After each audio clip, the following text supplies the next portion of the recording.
Welcome to LOA Today. I'm Walt Thiessen. With me today is Debbie G of Spirituality Gone Wild. This is your daily dose of happy. We are so happy you decided to join us today. And we are indeed so happy you decided to join us today. Unfortunately, Debbie G is actually on location in Colorado. She is tending to a rather major conference going on there.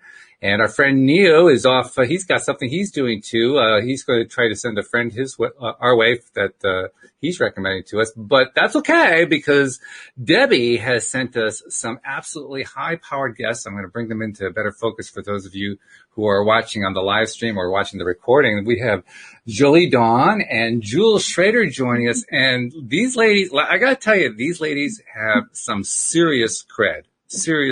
So let me just give you a little idea of who they are. Jolie is the creator of the largest online women's prosperity meditation gathering called the Dare to Prosper Challenge, and was named by Pacific Magazine as one of San Diego's top 30 under 30 entrepreneurs.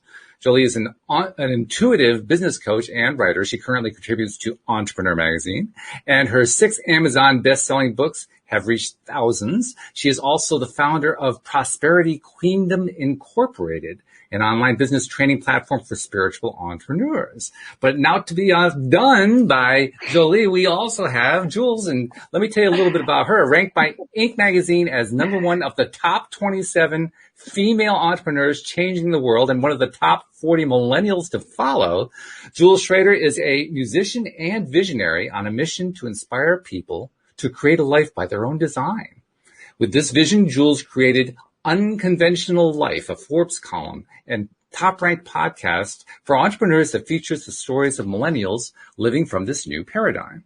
Unconventional Life has reached millions of people from over 75 different countries and has become a global community of like-minded entrepreneurs, influencers, creatives, and thought leaders. Jules herself has always been multi-passionate as an avid CrossFitter, yoga teacher, musician and singer, writer, and overall life enthusiast.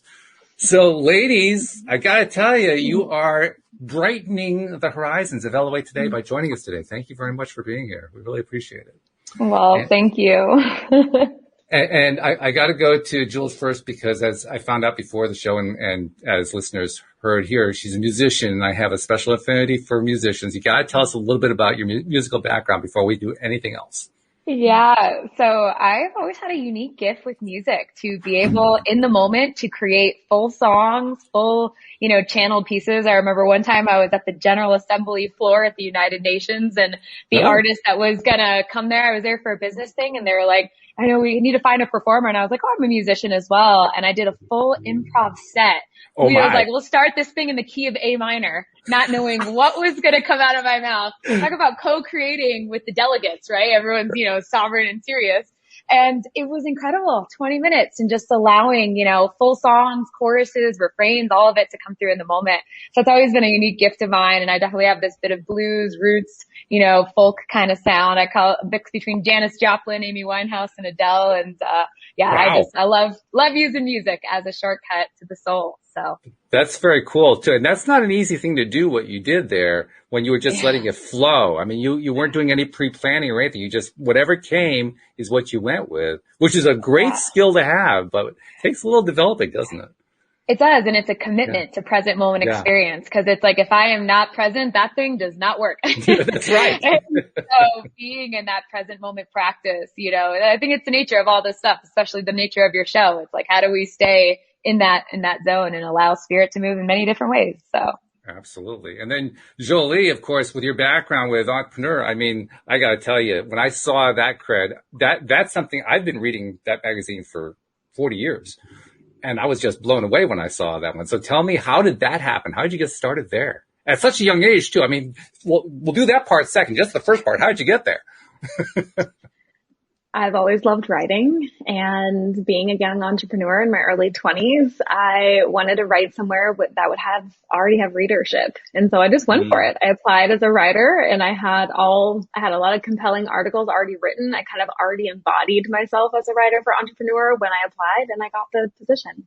That's exciting. Yeah. Now, I imagine that you couldn't have done that without getting yourself mentally in the right space when you were applying. Because if you went That's at that right. with like, oh, I'm not going to get this job, then you wouldn't have. So I'm sure you did some deliberate creation to make that happen. Yeah. And my position was volunteer. I just was as a writer, as a contributor.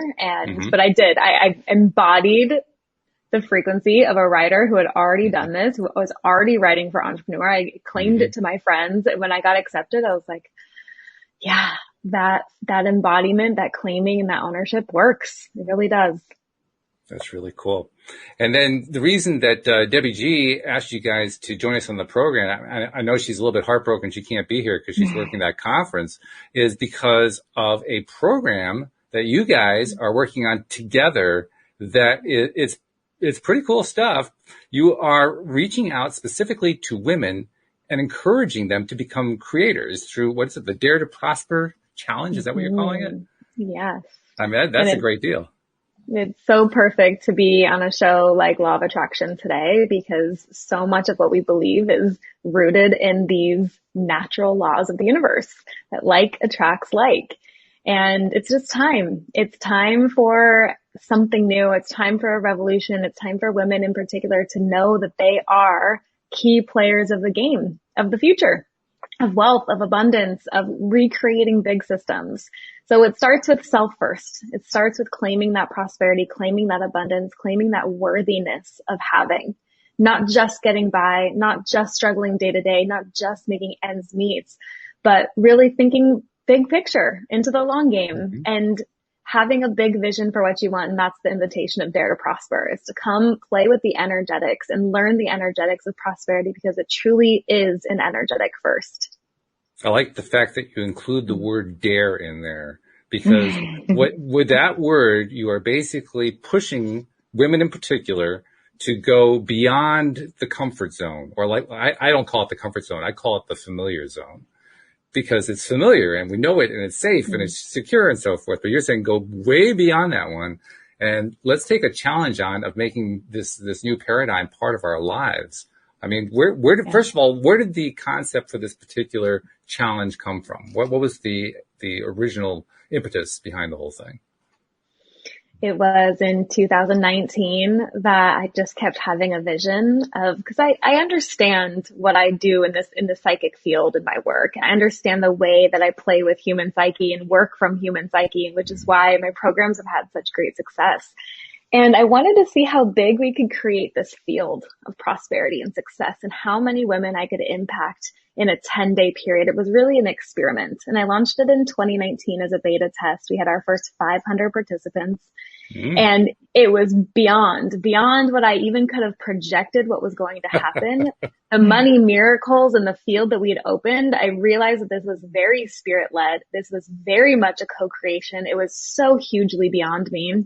And when I launched the second one in 2020, it was May 2020. We all remember what was happening that time. It was just a few short months after coronavirus was declared a national emergency. We were right at the height of all of the uncertainty, the talks of the recession, all of that. When Jules and I have been connected for many years in entrepreneurship, but she came in and did the Dare to Prosper Challenge. I'll let you share your experience with that. Yeah. And I was up at my house in Netherlands, surrounded by, acres and acres of national forest, full cabin in the woods style, full like COVID bunkhouse, all the things. And, I was actually supposed to, the month prior, be hosting 500 entrepreneurs on a cruise ship through Italy in June. So talk about what sounds like a Saturday Night Live skit. It was like cruise ships, COVID, Italy, and this event that I've been planning for a while was supposed to gross 2 million, was going to be our big income generator in the company that year overnight. Just that income, month and a half just disappeared. Yeah. And so in the process of that, I started just to unraveling a lot of that pushing energy. And I think many of us last year, and even we've been in this go pattern. And when the go pattern gets interrupted, the pattern interrupts, it started to look at a lot of internal shifts. And, I was hemorrhaging money left and right. Internally, I was like, what's next? Where, like in that dark night of the soul in some ways. And my roommate found her challenge and was like, this Jolie chick's like doing this Dare to Prosper thing. I was like, oh, I know Jolie from ages ago. I was like, well, I'm not really interested in this internet challenge and I don't really care about prosperity right now. So, I'm kind of just like in my vibe and whatever. And I ended up joining because she was like, well, let's just keep some accountability with me. And I did 8 out of her 10 days. And that next month, it shifted everything. I made $60,000 in my business in the middle of everything that had been going on. But beyond that, my mentality of the limits that I put on what was possible for myself started to shift. And I think this is the big thing, is that we don't even realize subconsciously where we place the limits of what is and isn't possible for prosperity in our life. In the name of wealth creation, in the name of our relationships, just in the names of what we say we can and can't have. And this challenge takes you into relationship with the quantum field, with your subconscious every single day as a practice. And I think for me, I would have identified saying, I don't have limiting beliefs. I'm prosperous. I'm this, I'm that. I mean, maybe not at that moment in time, but overall, I didn't realize what I didn't realize. There's that don't know that you don't know place. And that's the place that this inquiry, this challenge really begins. And flash forward, I invited Jolie to my timeshare a few months later when we could start to travel again. And I was like, let me at least thank you and come to Mexico. And as we got talking, we really stepped in this place of collaboration of what happens, together when we step out of being the big fish in our individual pond and we come to really look at, well, what can we do as two rather than what we can do as one? And I think that's so much of the era that we're in right now is this co-evolutionary field. How do we create transformation at scale? How do we create prosperity at scale? How do we create change at scale for ourselves, for our family, for our work in the world, for our gifts and talents? And I really think this is an era of the co. And the irony is that event really was centered, that cruise ship was centered on this co-evolution. And I don't think it happened in the way that I intended, but I do think that the vision still birthed itself into the world wholly and completely. And so, this will be our 3rd year, my first time doing it with Jolie, but really, we hope to have at least 5,000 women joining us. And the invitation is, who do you say you are now?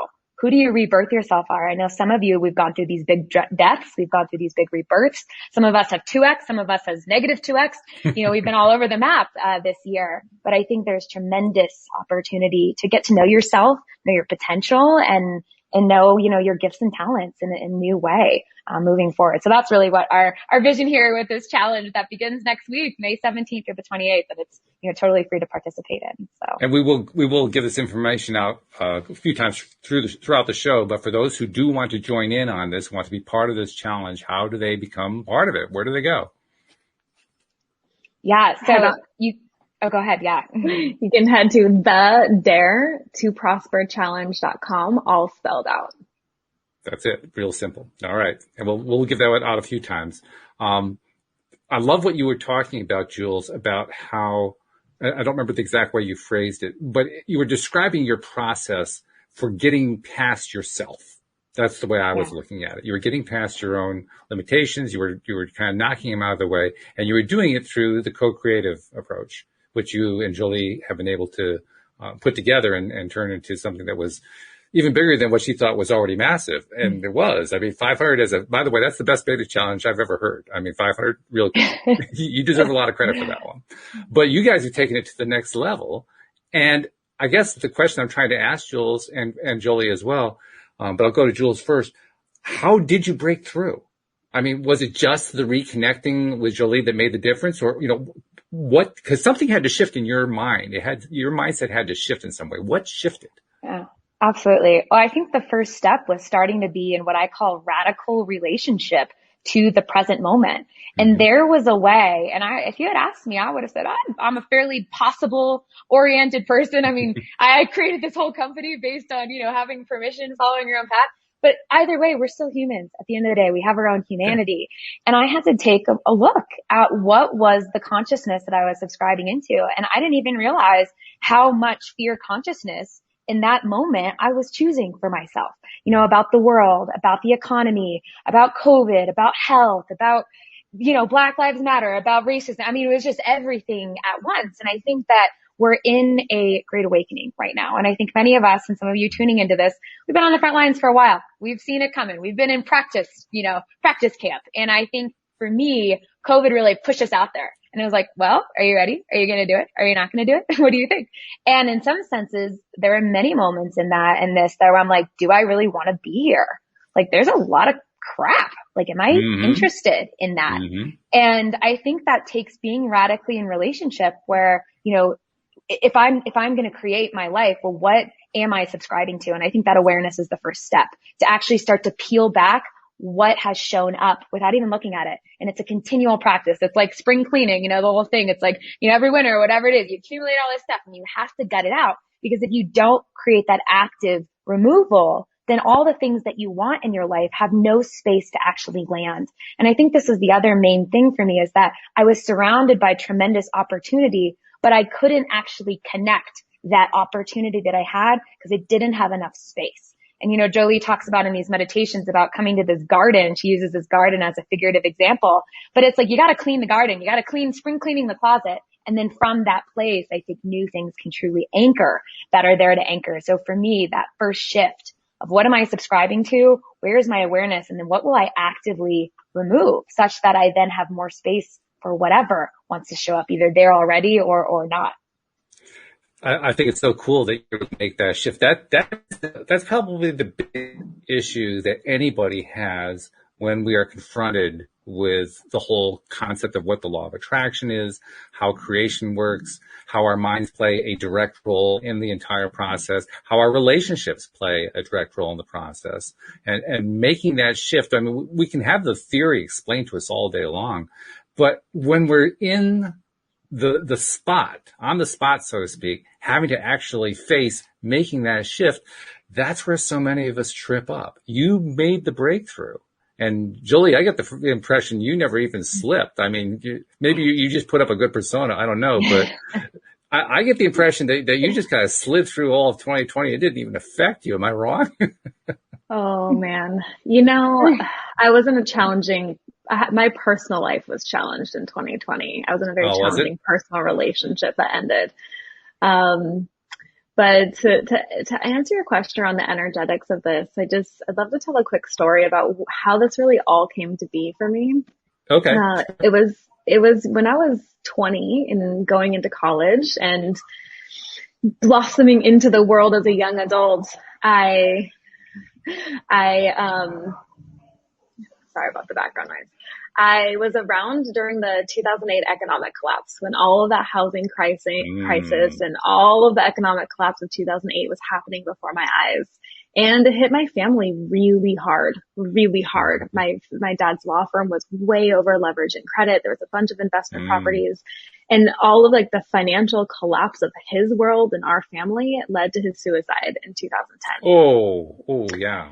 And that trauma around money and trying to process my reality that my favorite person, my parents were married. I grew up with both my parents, but he wasn't a distant creature. He was in my life as a main figure, mentor in my life, and someone who was very active in my life was gone off of the planet because of money, because he couldn't keep up the act. His law firm was really outdated. They exclusively marketed in the yellow pages, and they just couldn't get with the times of the internet. Like, my dad was born in the 40s. He had me very late, much later in life. And I was having to process the reason why my favorite person on the planet no longer exists is because of money. And the reason why this economic collapse happened in this country is because of a few very greedy people. And I just had so much anger and hatred around money and the money system, and it's not fair, and so many beliefs that held me back, believing that money wasn't meant for women. The best thing I could do in my life would be to position myself to marry somebody wealthy, somebody who knew how to generate. All of these beliefs were so real. It was my reality, and I couldn't separate the two between what were my belief systems and what was true reality. And I realized when I became a young entrepreneur that I needed to heal my money beliefs, and I needed to do a lot of work around affirmations. The Secret was one of the first books I read. Was like, okay, I understand that I am the source and I'm the creator here, and I'm attracting everything that is a exact replica of my belief systems. And so of course I have no money. Of course nobody wants to buy my product. Oh my God. I was on stage at my own event with 150 people in the audience. I had one buyer from my offer from a girl who felt bad for me, who didn't even actually join the program. Wow. That's the position I was in 2012, 2013, starting my business. Then I realized money is an energy and money is a relationship. And like Jules says, I got in powerful relationship with money.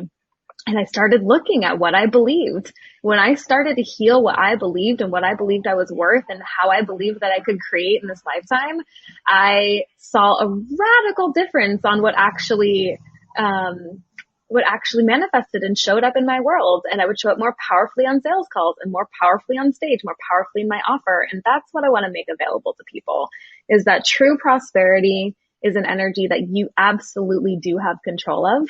And if you're willing and brave to travel into your unconscious mind and meet those beliefs that may be holding you back, you have so much hope for the future because you get to create it. You get to say what your wealth future is. You get to create your abundance.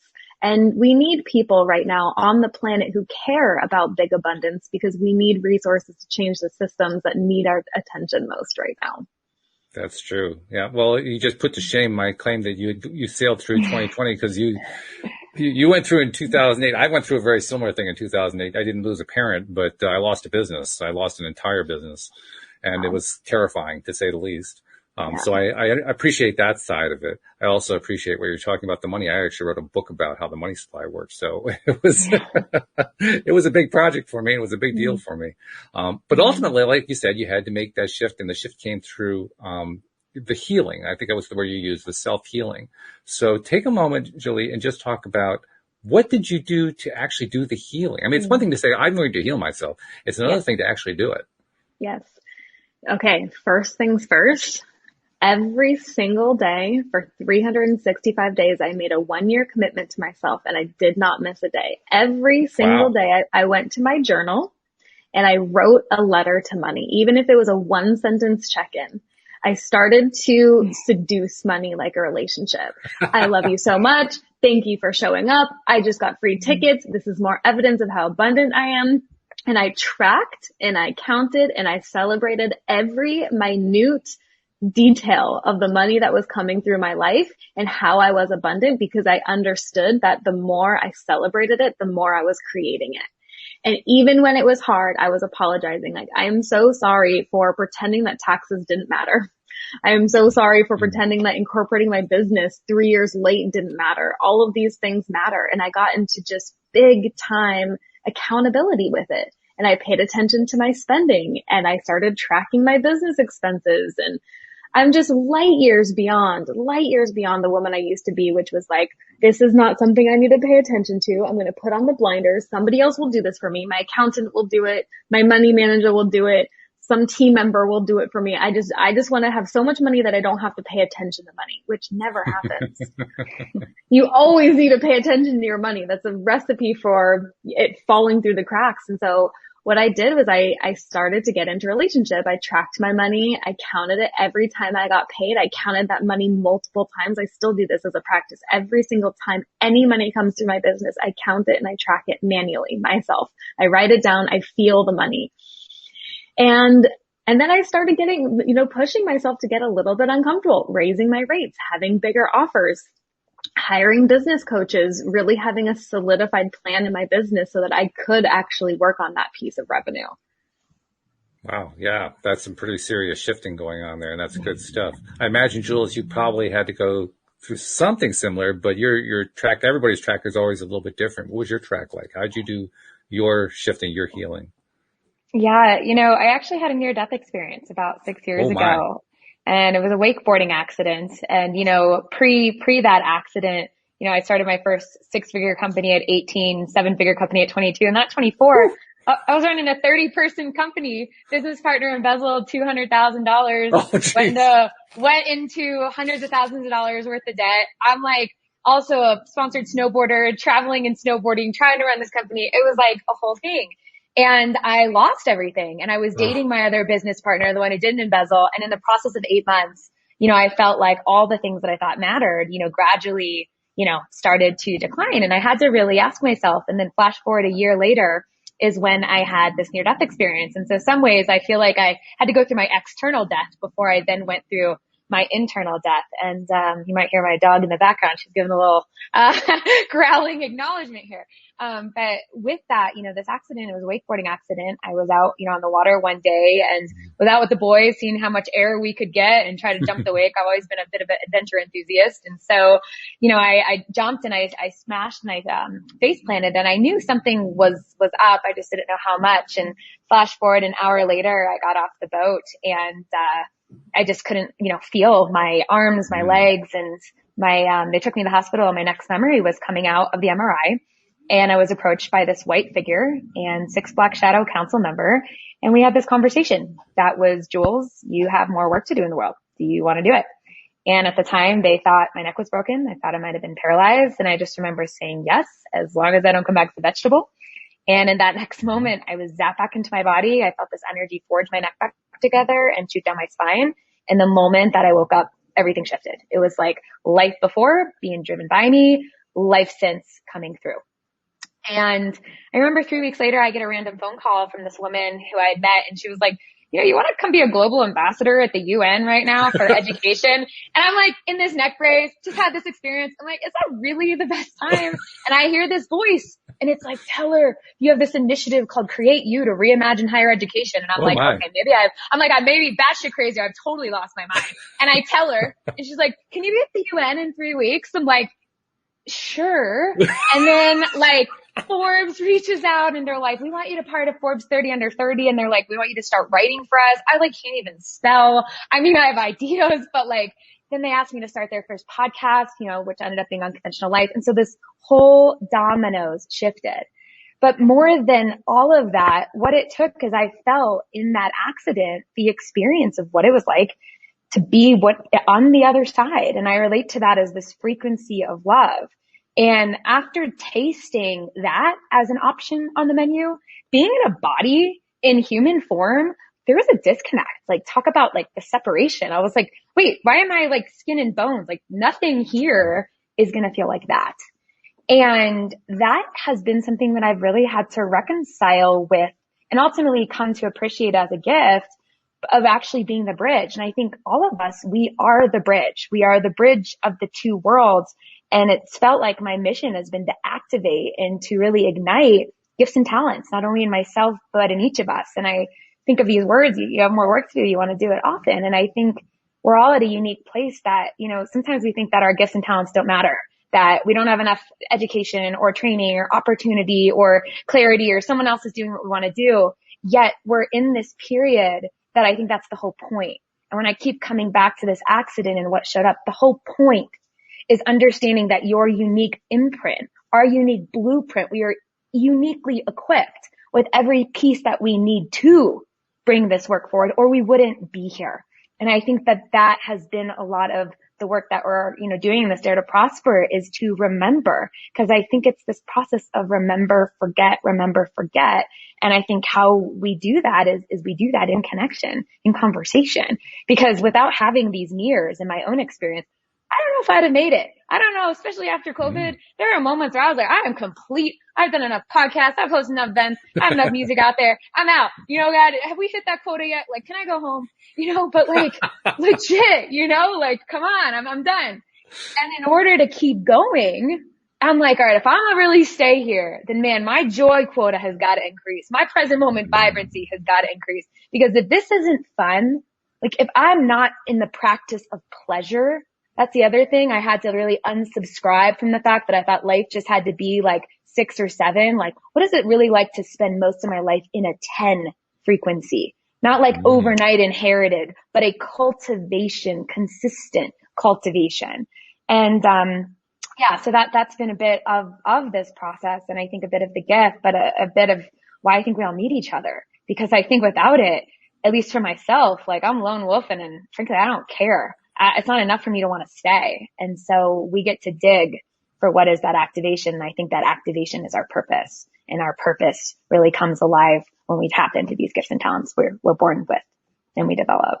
Very cool stuff, ladies. Both of you, really very cool stuff. I want to come at you with a little bit of a challenge question, because I believe that one of the most difficult concepts that anyone who is becoming familiar with or working with for some time, or in some way trying to develop themselves with the law of attraction, they're having to come face to face with a couple of hard truths. One of those truths is that they created their lives, and the other is that they are capable of creating their lives.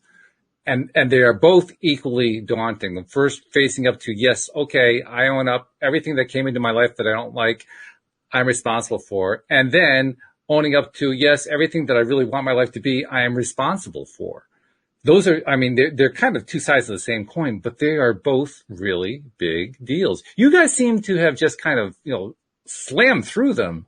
But, let's be perfectly honest. A lot of people just, they're constantly dealing with the disappointment. They're constantly dealing with the frustration. Like, I can't seem to get there. I can't seem to make the shift. I can't seem. So what do you say to them? Who wants to go first? I can, are you on a tag? Yeah. There's a power that's waiting for you that once you taste it, you'll never turn back. The power that you feel in taking 100% responsibility of the reality of your life is, I don't know of a better way of living. For me, undercover control freak, I like to know that I'm in control to the best of my ability. And the way that I know that I have some say in this reality and can calm my anxious mind is to know that I'm here creating it and I'm at the source. And if I want a multi-6-figure launch, I'm the one that's creating that. And if I want a book deal, I'm the one that's creating that. And if I want to manifest the most epic business partner I could ever possibly imagine, I'm the one that's at source of that.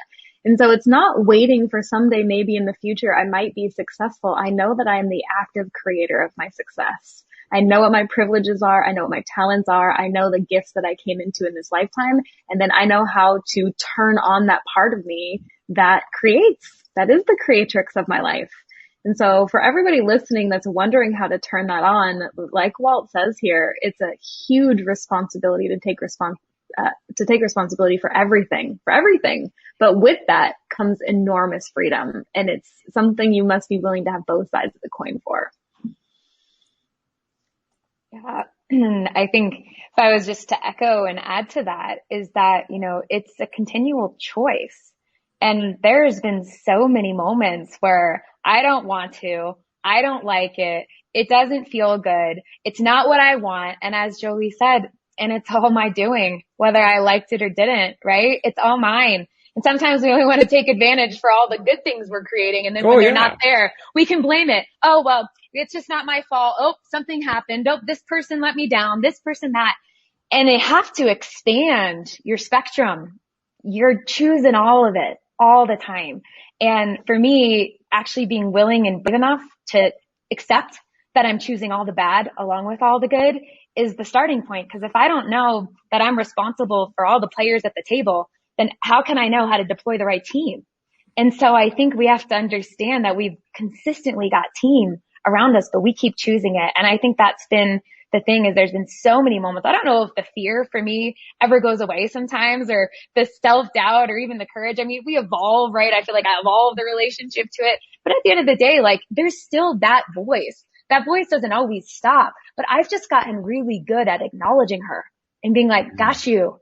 And I'm doing this.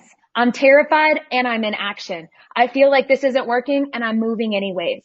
And I think if you're in that perpetual practice of momentum and you move, if you feel stuck or stopped or trapped, you just keep playing the game. And I find the only way you lose is you stop playing. And sometimes that takes a pattern interrupt. Einstein's definition of insanity, you're doing the same thing over, expecting a different result. So if you've been hitting that same note every single time, getting that same result, it's a variable change. You got to change a variable.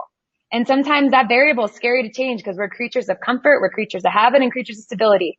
But I would say that if you're willing to keep looking at what notes am I playing? Do I need a variable change? And I'm going to play a new variable. It really becomes more objective than it becomes personal because it just becomes a data game. It just becomes a taking action, getting data, making a tweak, getting more feedback again and again and again. And I'd say that if you keep playing, you will get the result that you want. You only stop when you stop. like 99% of the people hearing this show are listening to a recording. We do have some people who listen to the live stream. I just wanted to share one of the comments from Susie. She says, what a wonderful show. Such beautiful messages from all of you, feeling energy shifting all over the place. So empowering, so triggering to self-greatness. That's pretty much what you guys are trying to do with the challenge, isn't it? Just to generate that feeling, that expression. I think Jules and I have something in common, which is life set us up for really early on challenges, really, really early on challenges in our lives. And it made us people of character. So both of us by our early 20s could see what this game of life was and what it wasn't. And both of us did not treat our 20s as a practice round. We both came into this life with a mission that if we weren't living it, at least I can speak for myself, I'd be a miserable person. To be of service and to be of contribution and to take the pain from my upbringing, from my childhood, from having two parents who were addicts, having two parents that were just completely emotionally unavailable, and to be able to learn and see what this game is and enjoy the process while I'm here, to know that this is all so very temporary. And we truly have the opportunity to create anything that we want, as long as we're willing to believe it and conceive that it is possible. And so thank you so much for your sweet comment, because that's really so much of my fulfillment is to pass this on, that life can truly be so amazing. And my definition of success is consistent days of joy and fulfillment. How consistent can you get with being in joy and being in fulfillment? And that's what I practice every single day. It's like, where can I find the joy in this moment? Even when it's hard, even when I'm challenged, even when I don't want to. Yeah. And although it's sad that it's like sometimes if you feel like you've lost your mojo in that, or you feel like you've never had that, or maybe you want to have that for the first time, it's a lot of why we're doing this challenge. I'd say just come join us. Come be in the field. Sometimes we have to be in a new environment. It's why people say, why do we get our best ideas in the shower sometimes? It's just a pattern interruptive environment. And so just come, at least for these 10 days, step into that. And I promise you, at least if nothing else, being in a different state change, a different, place to corner, that's our mission behind it, is that if you haven't had it, or you haven't, like I was last year, I had lost my mojo at that point. It allows just a way to see things. And so, that would be our opportunity and offering for you. If you feel that you've been missing that or are craving more of that. And of course, that's, the place to find out more is the Dare to Challenge, the Dare to Prosper Challenge.com. I got to get the promo right if I'm going to do the promo. This is the Dare to Prosper Challenge.com. So you listen to the second one, not the first one. But Jolie, you made a very interesting point, and as you were making it, I realized just how true it is. The people who latch onto these concepts the easiest and the quickest with the greatest level of success are the ones who go through tremendous challenges early on. I learned that pretty early on with the podcast, partly through my own experience, but also through the experience of one of my first co-hosts, a gentleman named Joel Elston, who did the show with me for about a 4 or 5 year period, something like that, and still comes in every once in a while to sit in. Joel's background was that he grew up in a family where it was a little bit of a dysfunctional family, but the main dysfunctionality was in him because he found himself working for his father's insurance company and hated every minute of it. And on top of that, he was a gambling addict. And so he basically embezzled his father's company, went to Vegas, lost all the money, became homeless, and ended up getting arrested, thrown in prison, and came out of it feeling like he had just been through, the grinder. But he also met people who introduced him to the law of attraction and the concepts that were involved in that. And he has turned his life into one of being first a therapist and then a life coach to thousands, literally thousands of people, many of whom had gambling addictions. And that's a particularly significant thing because anyone who's ever been a therapist knows there are very few programs for gambling addicts because gambling addicts don't have any money, so they can't buy therapy. And that's a real big challenge that he actually helped to break through on. He also has worked with kids who were stuck in the foster care system, particularly those who could not get out, who were unadoptable or considered unadoptable because they had behavior issues or they had all kinds of baggage they were carrying along and nobody wanted to adopt them. And he ended up finding forever homes for 43 of these boys over the years. Wow. I mean, he's had this kind of amazing experience, but he points it all back to that day when he got thrown in prison and the door was slammed shut. And the way he describes it is I would never want to go back and do it again, but it was the most important day of my life, the most valuable day of my life, because first of all, I could finally take a breath. Because up until that point, I had been in absolute terror of being thrown in prison. And then when it finally happened, it wasn't nearly as bad as what I thought it was going to be. And literally that became his turning point. He describes it as a springboard. And so I'm going to take that word and bring it into what you were talking about, Jolie, and what you were talking about, Jules, with your own experiences. Do you feel like your major Dark Night of the Soul events were springboards? Yeah. Yeah, I remember at 21, the turning point with my own addictive tendencies with drinking and drugs and alcohol, all of it, when I got really, really sick and had to have a major jaw reconstructive surgery. And I just realized no one was going to come save me. You know, the trauma of my past, my dad's suicide, my mom stayed frozen in a trauma response until she passed 9 years later after my dad. Boy. I knew that no one was going to come and say, Jolie, you're over the limit. I was so good at being high functioning and getting everything I needed done, but I was so not happy inside. And when I realized that no one was going to come put me in check that I needed to, that's when I realized that I need to make the change. I need to be the one that saves myself. Nobody can possibly do this for me. And, you know, I know what like agonizing life pain feels like. I know what it feels like to have the walls closing in on you of just like, how could I possibly get myself out of this situation? I know what it feels like to feel so powerless around other people. And, you know, I appreciate conversations like this because we all need a little motivation sometimes. We all need to find light and inspiration inside of other people. And to those of you that are listening that are finding some truth in this, I really want you to take away from this that so much more available to you than you could possibly conceive. There's so much that life has to offer, and we're here so very temporarily. And understanding and knowing and living one of the great concepts, the law of attraction, has you being able to be that magnetic force field of that which you desire, and you can have it. And so, yeah, the springboard was realizing that I'm the one that's at the driver's seat here. I'm the one creating this. No one can possibly do it for me. How about you, Jules? Was it a springboard? I think absolutely. And I think, you know, as well, like there's just this recognition, there's no gap. I think sometimes we live in this, you know, perpetual gap, right? There's where I am and what I feel and what I know in my external reality. And I don't have the money. I don't have the job. I don't have the children. I don't have insert X, Y, and Z. And when we live in that perpetual gap, the gap widens. And in my own experience, you get to where you think that goal is that is going to close the gap, and then another gap's been created and another gap's been created. And so for me, it's just understanding and it's being with that all of the things that I want are already actually right here in this very moment. So every single thing that you desire and you want is actually available to you right now. And to allow yourself to receive the fact that those things are available to you in this very moment consistently allows you to have that experience. And even just the power of intention. You know, I as a musician, I've got this big show tonight. It's our first big show since COVID. And, you know, we've been practicing for weeks and it's this whole thing, right? And I've been doing a lot of like law of attraction work, not on how I want to feel tonight, and that the qualities that I want to feel all in, fully committed. I'm doing my first song in Spanish. I've been like in this big telenovela that I've been listening to, and I wrote a song in Spanish and I'm going to perform in Spanish, and it's a whole other thing.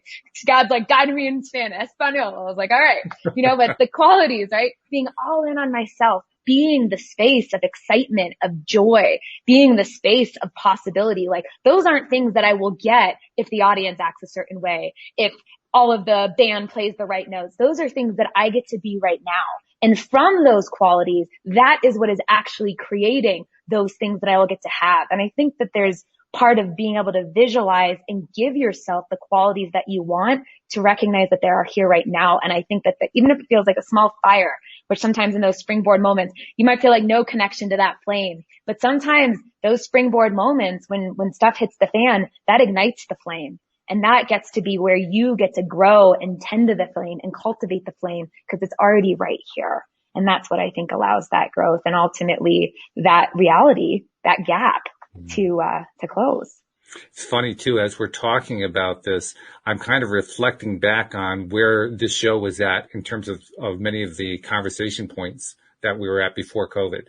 And one of the topics that often came up was, particularly when Joel was doing the show with me, was a lot of people have had these dark night of the soul moments. Others have not. And those who have not, and I can't say I ever really had a dark night of the soul. I've had some, well, dark decades, but other than that, but I can't say there was any particular one time where I just I was, suicidal or, taking drugs or whatever like that. And I was just about ready to end it.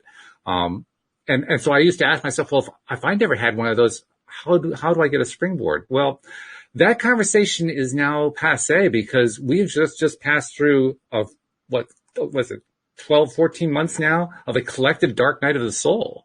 So that excuse no longer exists. And a lot of people, I think, have come through now and there are probably a lot of people still kind of, gasping for air above the water, but they may be thinking that, it couldn't get any worse than this. This is actually the best time, isn't it? They've just come through the worst of it. Now's the time for them to spring back up. What better time to join your challenge? Absolutely. And I think too, sometimes we got to let it all burn so we can clear the noise, clear the clutter, clear what can't come through. And so, I think that, that's available to all of us. So it's an exciting thing too. It's a dare though. And I like the fact that you have the words dare and challenge in there. I mentioned that before the show, and I really do think that's important because we do get comfortable, don't we? We become satisfied with our familiar areas, and we don't really let's be honest, change is uncomfortable. Shifting is uncomfortable. Making these changes in behavior and taking on responsibilities that we didn't take on before is uncomfortable. It doesn't feel easy. It doesn't feel like, I'm just going to have another cup of coffee. It's not that kind of a deal. It's a big, big deal. So let's talk about that for a little bit. Somebody who is, I guess I'm trying to talk to the person who's saying, I'm thinking about going to this challenge. I mean, it sounds good, but I've heard things that sounded good before and I'm not really sure. And they're basically trying to talk themselves into it while they talk themselves out of it. That's the person I'm trying to reach right now. That's the person I'm talking to. So, but let's talk to that person a bit. What do you have to say to them? What's going to push them over the edge? What do you think, Jolie? What's the one thing you can say to them? In order to have a different result, we have to do something differently. We have to be someone differently. And I invite you to do something that you maybe have never done before. Like Joel said, I completed 8 out of the 10 daily challenges when I typically would never tune into something like this. And while I've been trying to put this challenge into words and what gets created, and it's so much beyond me and so much beyond the team, it's a collective field.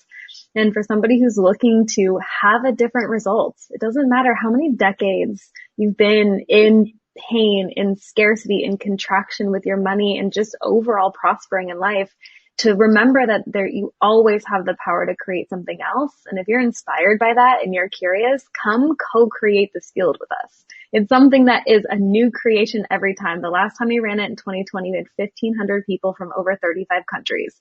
That is a collective field because all of our energy comes together, all of our intention comes together, and there's just magic. $1,000 being found out of nowhere. Somebody got a random multi-6-figure lawsuit that she wasn't expecting, multi-6 figures, job promotions. It's the field where opportunity is attracted to you. You are the magnetic force. And so I invite you to come play in this co-creation. And if you like our vibe, if you've resonated with Jules, you've resonated with me, it's more of this and deeper. And I bring in all of my tools of hypnosis and theta healing and conscious reprogramming so that no matter what you've been through in the past, you will get to see that a new future is possible. Yeah. And Jolie, I know you said the word curiosity. And, even if I look at myself last year, I was only slightly curious about prosperity at that point. To be fair, I didn't really care, but there was a small flicker. It's like those springboard moments, right? And so if there is even the slightest flicker, I invite you to follow that curiosity thread. Show up. Just even registering might be a breakthrough in itself, even if you attend one session. I mean, for me, I made it 8 out of 10. That was like 100%. Like that was a big deal for me. Some people might be like, well, you didn't do the whole thing. I don't care. That was my version of it.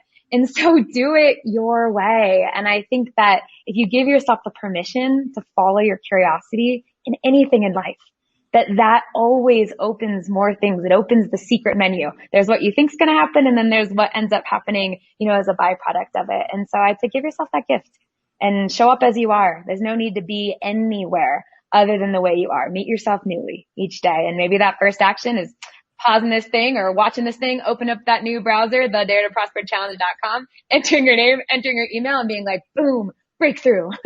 And then from there, see what shows up. So. That's good. I like that.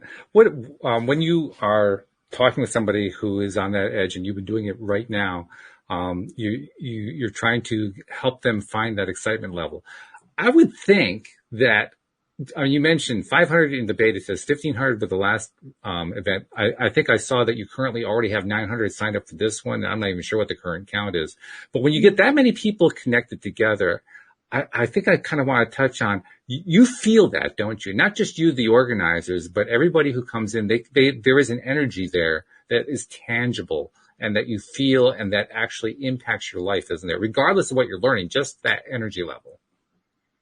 Absolutely. I've been feeling it for weeks as the member count rises. We're over 1,400 now for this round. 1,400. Okay. Yeah, and we keep enrollment open all through week one of the challenge. And I can totally feel it. I can feel that it's different. It's different every single time. And the particular energy that I feel in this group at this time in history is an absolute sheer commitment. So committed that this is the moment where I turn this around. This is the moment where I create a new reality. There's just like, the stakes are higher. The stakes are higher, and we've come off something so important in our evolution that we realize that there really is nothing to lose. We've just seen so many systems shake and break down. And at this point in history, it's like the stakes are high to the point where there is no turning back, and that commitment is all in. How does the energy come across from your perspective, Jules? And what do you think it feels like for somebody who is a nobody just kind of poking their nose in for the first time? What do you think they're going to feel if they're at all open to what that energy feels like? It's contagious. It's electric.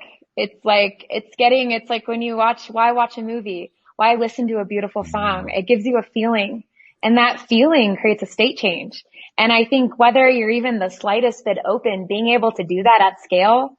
Yeah, Kathy, even being able to do that at scale, that creates something new. And I would say if you've never put yourself in that, we're expecting around 5,000, women and men. Men are invited. The conversation's geared towards women, of course, to be here.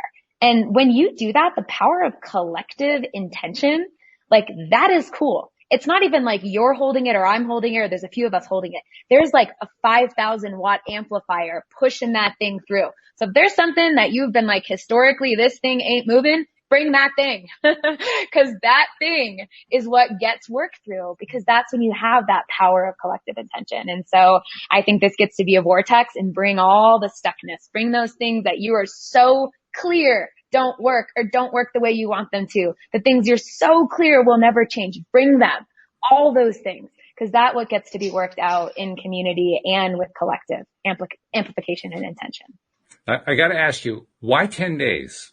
That doesn't sound, I could easily see that being a number you just kind of picked out of the air, but I don't get the feeling that was picked out of the air. I get the feeling that was very intentional. Why 10?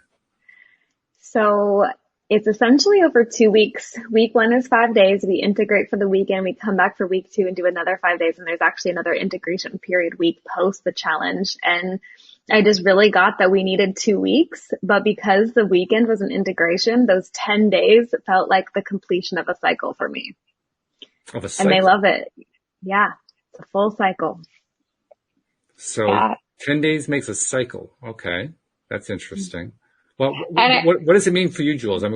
Why is this such I know this is a strange thing, but I'm really hung on that number. That number seems very important to me.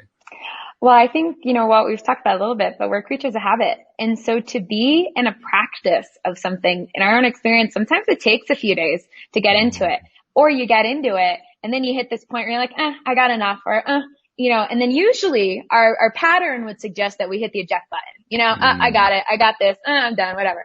But when you stay a little bit past that predictable point of where you would stop, that's where the new emerges. That's where that unknown, the way you get to discover yourself in a different way, that's that sweet spot.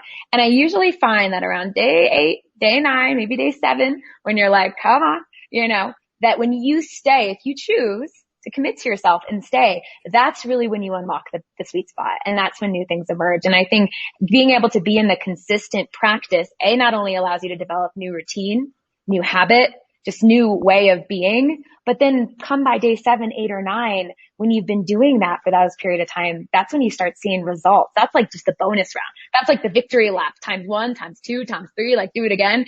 And that's when you get to know yourself in a way you're like, whoa, all I have to do is press this button and I get the gumball, press the button, I get the gumball every single time. Then that's that reinforcement, that gives us the ability to like, this is cool. And that's, I think, where real reality creation and play gets to come into focus. Yeah, now you are really touching on right now what it was that I was sensing. I couldn't put it into words, but you just did it very nicely. There's the aspect of when you do something and you commit to doing something. First of all, how long are these programs each day? Let's get a little time frame here. So how much time are we spending each day? Up to about an hour or so a day. So an hour a day. Okay. Yeah, an hour a day. Okay. So that's something anybody can commit to. That's not a tough commitment. We're not talking like an 8-hour day. This is, you can fit it into your schedule. It's very doable. Okay. So what happens when we do any kind of a program? I mean, how often we hear about doing affirmations for 30 days or, something like that. What happens, of course, is that when we actually do it, the first few days may not actually feel great, but after about, it could be a different number for every person. After a couple of days, after 3, 4, 5, 6 days, all of a sudden you start to feel better about it. You start to think about it a little bit differently. You think about yourself differently. You think about your experiences differently. You're looking at the world from a different perspective just because you've been doing this thing, this one consistent thing that's different from what you've been doing up until that point in time. And if you keep going with it, then the shifts start to happen, that some of which you hoped for and some of which you didn't expect.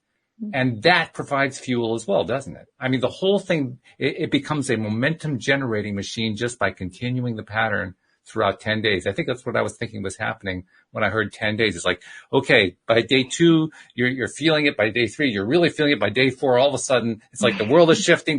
That's the kind of thing I was imagining when I heard the 10-day pattern. It's cumulative for sure. And it's an opportunity to explore discipline. Spiritual, ritual, and discipline. And you know how that feels when you're on a good track with a mindful eating program or a workout program. You move through your life differently. You rebuild a trust in yourself. You build a leadership in yourself. And so much gets developed like that in the Dare to Prosper Challenge, to choose 10 days and to fulfill on 10 days and to put your best effort in, because this is really a journey with yourself. This is a journey to unlock your potential, your prosperity potential. Then to complete that is such a win. It's such a serotonin, dopamine response. Be like, I completed this. I signed up for something. I committed to it and I completed it. And it's an opportunity for you to explore yourself as a winner. That's a great thing to do, to explore yourself as a winner. How often do we think about ourselves that way? Yeah, that's a big deal.